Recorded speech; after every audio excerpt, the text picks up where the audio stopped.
Hello friends, this is Growl. This week is Bolstering, Skittish, Fortified. It can potentially be a good week for pushing if executed well. However, Skittish and Bolstering can both be really unforgiving. In this video, I'm going to go over this week's affixes in Mythic Plus, along with some tips for adjusting, and a heads up on some of the difficult situations coming your way. Today we're shooting from this random turtle place because I didn't want to go back to the Dark Moon Fair again. Keep in mind that this is the last Dark Moon Fair until the very end of the second big push week coming up, so stock up on fish feasts ahead of time so that you don't run out. Let's take a look at the affixes this week, and talk about what we can do as healers to make our team's lives easier. Bolstering is mostly a DPS affix, however, as a healer you can definitely do your part to help. You should always be prioritizing single target damage this week, focusing on the highest health mob in the pack so that they all die evenly. Since this week won't have too many hard boss fights and there are no healing affixes, it's a great week to pack some extra single target damage.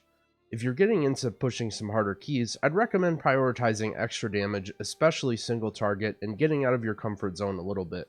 Corruptions like Twisted Appendage or Gushing are great for that, as well as just losing a bit of mastery for some versatility or crit. That being said, bolstering is a team effort, and there's only so much you can do as a healer. Improper management of bolstering is a massive time loss that can be unrecoverable in certain situations. In general, I think it's important to have a plan for some of the trouble packs of the dungeons with lots of small mobs.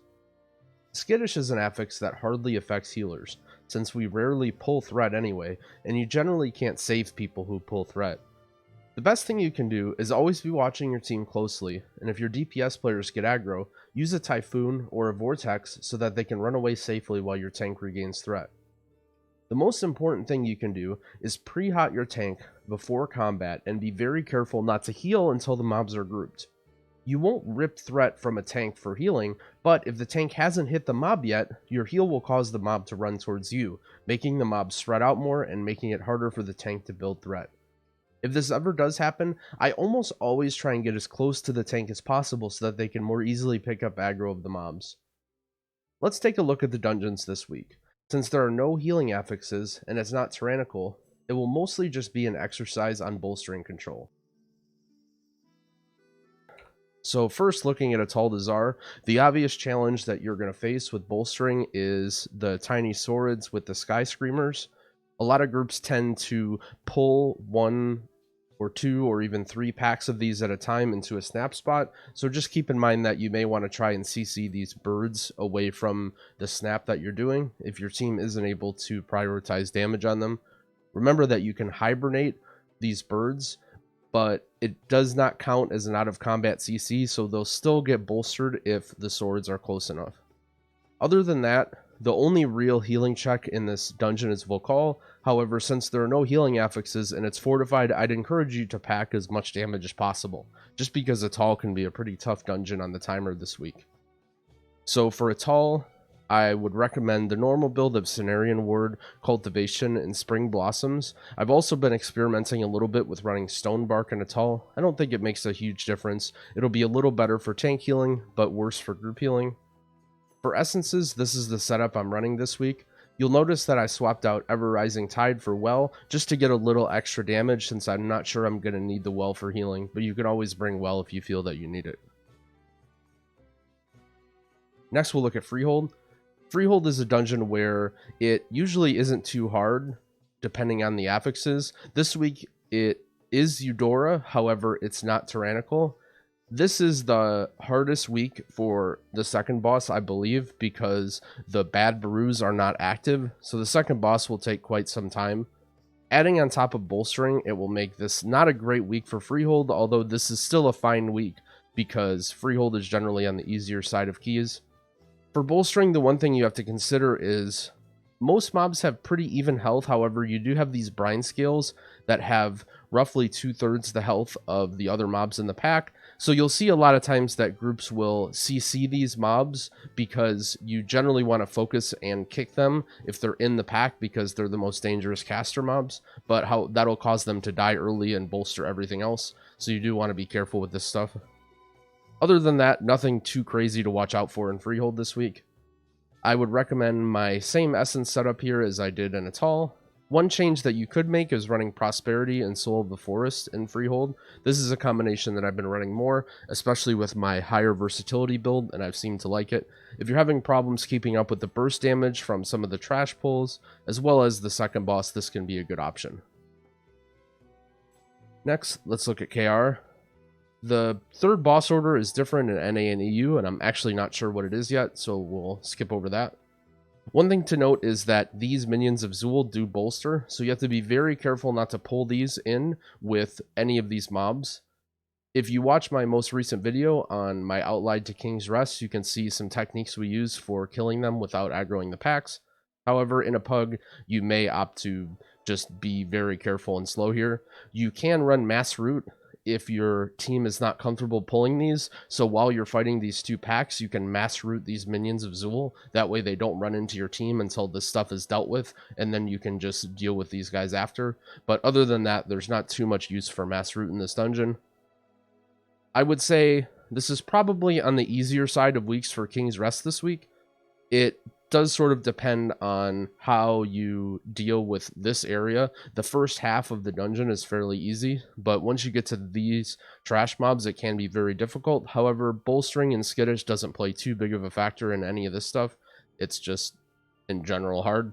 Also, you have Fortified Zool, which always can be a challenge, but if you dedicate Bloodlust to this, it's not too bad. Usually most groups end up bloodlusting one of the harder trash packs at the beginning of the bridge, then going through the bridge and the third boss in some order, and then by that time your bloodlust is up for Zool. For talents and essences, I would recommend the same essence setup. If you're worried about single target healing, you can swap Spirit of Preservation for Formless Void. Preservation is great for all of the single target healing encounters in here, like the Axe Bleed, the Spit Gold, and Zool. Otherwise, Formless will be better for damage. This is another dungeon when you can consider the Soul of the Forest Prosperity build, but Cenarian Ward and Cultivation is also fine as well. It's more of a preference here. Next, let's look at Shrine. Shrine is not too bad of a dungeon this week because most of the mobs are casters and there's not too many dangerous melee mobs. Skittish, rather, isn't too bad. The big problem with Bolstering is this area right here. You have to be really careful when you're pulling these mobs that you do not pull any of these smaller mobs in to these big packs. And it's very easy to because this pack of 2 can patrol up and down. So a strategy we've been using that seems to work well for us is when we bring this obelisk, instead of putting it somewhere over here, we've been putting it all the way over here. That way we can CC these 2 mobs and pull all of this stuff first. This is the first pull that we do in this area. That way we don't have to worry about getting these small mobs in with all this other stuff. Other than that, not too bad of a week for Shrine. There's very few difficult healing encounters here, so this is definitely a dungeon you want to optimize for damage again. I would run the previous Essence setup here, Formless Void, Crucible, and Ever-Rising Tide as well.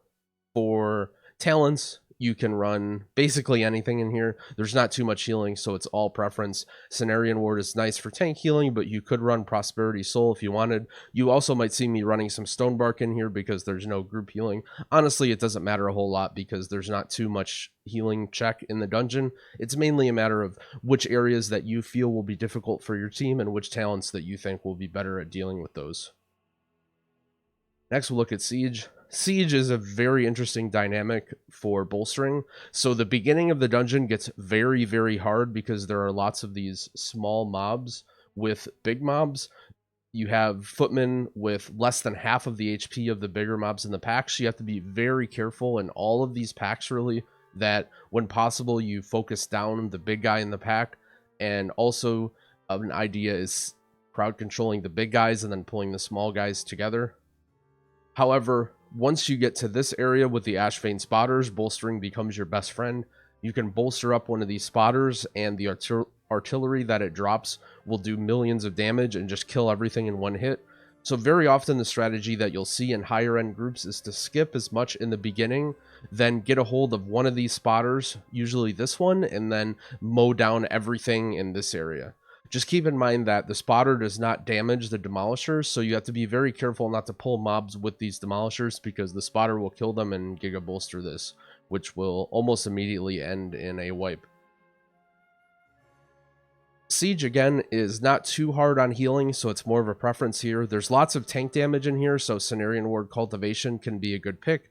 If you're worried about the last boss, I found that Soul Prosperity from testing it is actually really, really strong on the last boss. So if you're fairly comfortable with most of the other stuff and you're just worried about that, that's an okay option. Stonebark as well is something I've been messing around with. I would usually recommend Spring Blossoms. I've been recommending Stonebark a few times. Keep in mind that it's definitely worse for healing if you don't get those constant uses out of Ironbark. I'm just trying to explain what I'm doing in my high keys. And for essences, I would be running this same setup. This is what I think in general the best damage setup is. Now on to Temple. Temple is an alright dungeon this week as well. There are slightly more favorable affixes. Bolstering can be really frustrating in two different areas. The first is this first area because you have these small pups with the big mobs, but since there aren't too many of them, it doesn't get too bad. The other area that it is a real problem in is the second boss room. You have lots of these mobs that patrol around the room in a circle, and if you try to do anything other than pull everything together at once, it can become very annoying where you try and pull some mobs and then another mob runs through and comes into you and then you end up bolstering it. So in general, what I would recommend is trying to get to this area with as much time as possible and then pulling this area slow. Remember, as a druid, you can stop these mobs from patrolling. You can't stop the Crowlusk riders, but all these little guys you can root. Since you don't really get too much value from Typhoon in here, you could actually bring Mass Root just for more crowd control on these guys, as well as dealing with the spiders on this boss as well. So if you wanted to do that, you are watching as the mobs are patrolling around and trying to root them so they don't run into your team. Other than that, the rest of the dungeon is pretty vanilla, not much you have to worry about, and if you can deal with, if you get past this part, usually the rest is smooth sailing since there's no healing affixes and it's fortified. For essences, it's a little bit out in the open. One thing I've been experimenting with is World Vein Major. World Vein offers a little bit better healing than just running Crucible. However, it also gives a little bit of damage. A more common option is running Formless Void Major and using it to steal Lucid Dreams from one of your teammates. But if you don't have that option and you're worried about mana, you can run just Lucid Dreams yourself. In terms of minor essences, you may have to run Formless or Preservation in the minor slot just to get the resistance, but if you're running Formless in the major, that opens up more options in your minor slots as well. You could run Well, or you could run Lucid Dreams, or even Crucible Minor I've been messing around with for a little bit of extra damage. All are okay. I think Temple, this is a good week to experiment with some different essences in Temple. It's not like you have to deal with Grievous or Bursting or anything in some of the harder trash pulls. My WoW was unmuted. Let's look at Motherlode. Oh, and talents. I forgot to mention talents for Temple. So this is a dungeon where if you're running Prosperity, Soul, or Stonebark, it can really hurt you because most of the healing in the dungeon is group healing. So you want as high of a throughput build as possible. So I would generally recommend Cenarian Cultivation Spring Blossoms for Temple. Now let's look at Motherlode. Motherlode is really, really rough on bolstering. So the general strategy that people use for Motherlode is pulling as much in the beginning area as possible and getting most of your count from these peacekeepers. However, the problem is the peacekeepers have lots of health and these off-duty laborers have a quarter or even less health than the peacekeepers do. So usually what happens is you just chain pull all this stuff as much as you can, and as mobs die, you keep getting new mobs. However, that's not quite possible with bolstering, and there are some big issues in dealing with these packs because of these small mobs. I think you should take this area really slow, and honestly, there's not a whole lot you can do as a healer. You'll really test your tank's ability to pull stuff and your DPS's ability to deal with some difficult situations in here, because this is just going to be a tough area for everyone. I wish I could give you better advice as a healer, but it's just going to come down to how well your team pulls, and doing your best and bringing a little bit of extra damage will be good for your team here. Other than that, if you can get by this area, even just getting this far in the dungeon with enough time, the rest of the dungeon is fairly easy. Most of this other stuff isn't too bad to deal with on bolstering, and all the bosses with no affixes are quite easy to heal. So for essences, I like running Crucible in here. You could run Formless Major as well, just for the trash damage. However, the Crucible is going to be so much better this week because of the priority damage on the big health mobs. Excuse me. Then I would also run Formless in the Minor. You could run Well. If you're worried about not having enough healing, you can swap in Well for ERT, since you don't really run out of mana too much. But I'll probably be running ERT just for the little extra damage. For talents, I think anything is up in the air again. It's mostly single target damage, so Soul Prosperity is okay, but not super good. Cultivation is also not great because you're generally trying to keep your teammates topped for most of the early area. It's not a matter of throughput, it's more a matter of just keeping everyone topped, so whatever your preference is here. You may see me running Mass Entanglement for skips, but usually having Typhoon is really nice for dealing with the smaller mobs in the beginning area. Let's look at Underrot. I would say this is a fairly good week for Underrot. The only problem is this second boss room. Almost always the problem in Underrot will be the second boss room.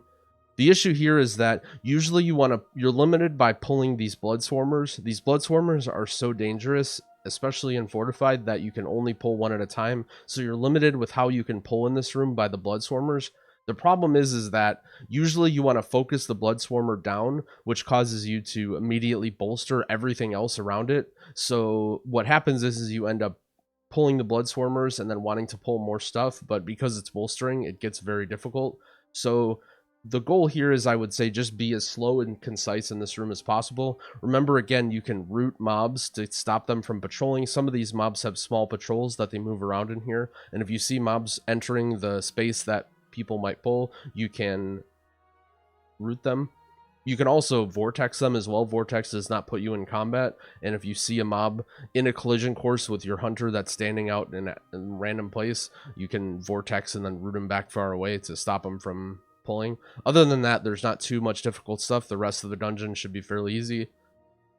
So for Underrot, I would say you're mainly worried about healing tantrums, since there aren't too many difficult healing checks. So Cenarian Word, Cultivation are great for that.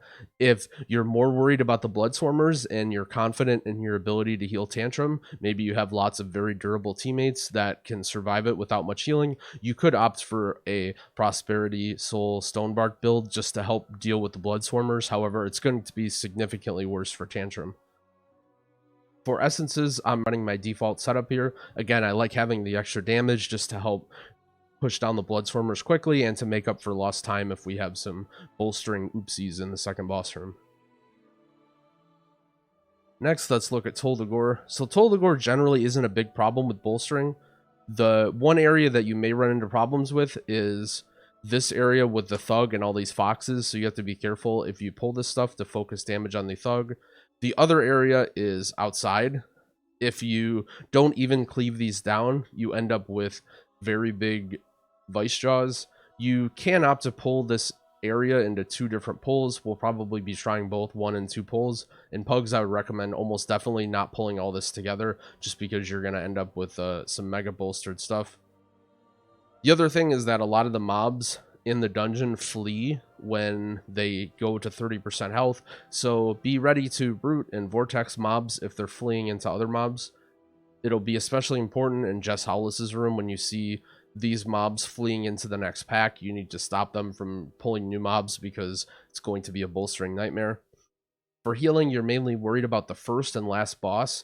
Most of the trash isn't too difficult and is mainly an exercise on just dealing with fleeing mobs and interrupting spells. So for this dungeon, I think the boss fights, it's much better to use Cenarian Word, Cultivation, and Spring Blossoms. You can get away with Soul Prosperity, although it's not great. For essences, I like running this setup here again. If you're worried about boss healing, you can swap out Ever-Rising Tide for Well, just to give you a little bit of extra healing power, especially for the doubles on Overseer Korgus. Otherwise, I think this is a fairly good setup, and you won't run into too many problems healing this dungeon. Next, we'll look at Waycrest. This is going to be one of the hardest hitting dungeons this week, just because Fortified Waycrest is always hard hitting. Bolstering isn't too bad. The main issues with bolstering are Rawl's room and these dogs on the outside. There's not too much of a problem here because you can always crowd control the big mobs that are paired with the dogs. However, this area is a big mess with a patrolling steward that goes around and lots of mixes between small and little health mobs. So the goal would be to pull this room as slow and safe as possible if you're worried about timing the key.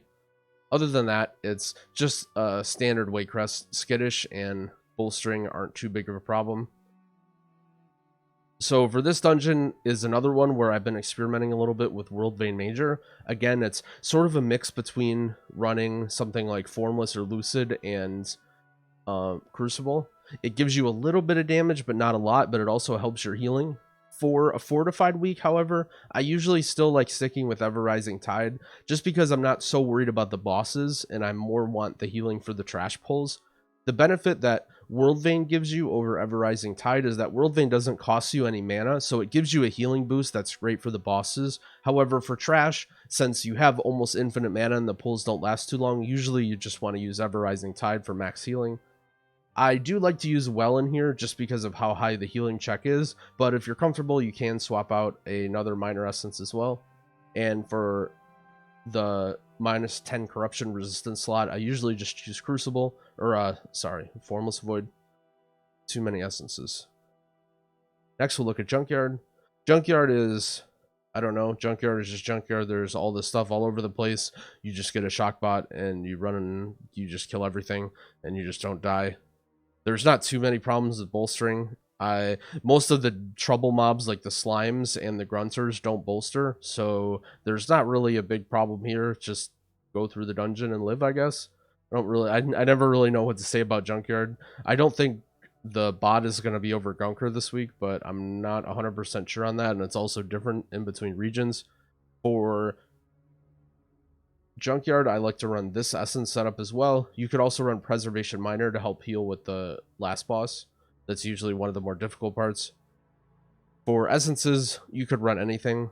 Sometimes I like to run Guardian Affinity. However, with my new versatility build, I've liked Feral Affinity instead, just for the extra movement speed. It sounds kind of silly that movement speed could be better at keeping you alive than damage reduction, but it might actually be. You can run Mass Entanglement for the last boss as well, since there's not a ton of great use for Typhoon, and you also actually may find this helpful to stop patrols or mobs if there being some bolstering problems. And last, let's look at Workshop. Workshop, the only real problem with bolstering is this beginning part. Okay, why is the pipes in here? The only real problem with bolstering is this beginning part. You have these very large health mobs combined with very, very small health wastes. This is one of the few dungeons where I'll almost always be running mass root with bolstering just to be able to root these wastes. If you ever pull any of these packs, you can simply just mass root the pack and then break out the big mob and deal with the big mob and then kill the smaller ones after, especially because there's not much use for Typhoon. Other than this one area right here, it's going to be a pretty typical workshop. You have some issues with this pack right here after Cujo, the 3 defense bots, which is always a challenge to heal on Fortified, but if you save up your cooldowns and you're careful with your dispels, you can get through it. Pretty normal dungeon here. So in this dungeon, I like running Crucible Major for the extra damage. If you're worried about healing, you can run Well, but I'll probably be running Ever Rising Tide just to help with damage as well. Although for the minor slot of corruption resistance, I do like Preservation Miner. There is a really tough single target healing check in the last boss, and I find that Preservation Miner helps me get through the last boss. For talents, I am always running Mass Entanglement on a Bolstering week. You can switch between either Cenarian Word or Cultivation, or Prosperity and Soul. Prosperity Soul is a little better for burst healing, but keep in mind that if you're not careful with the use of it, you'll run out of your Swiftmen charges, and you'll be really dry on healing. That'll happen on the last boss, where you may find it easier to heal with Prosperity Soul until you run out of Swiftmen's, and then it's very tough. And that wraps up the video. Thanks for watching. If you enjoyed, I'd really appreciate it if you liked and subscribed to my channel. I'll be making more Mythic Plus content throughout the rest of BFA and into the Shadowlands beta. Happy keying.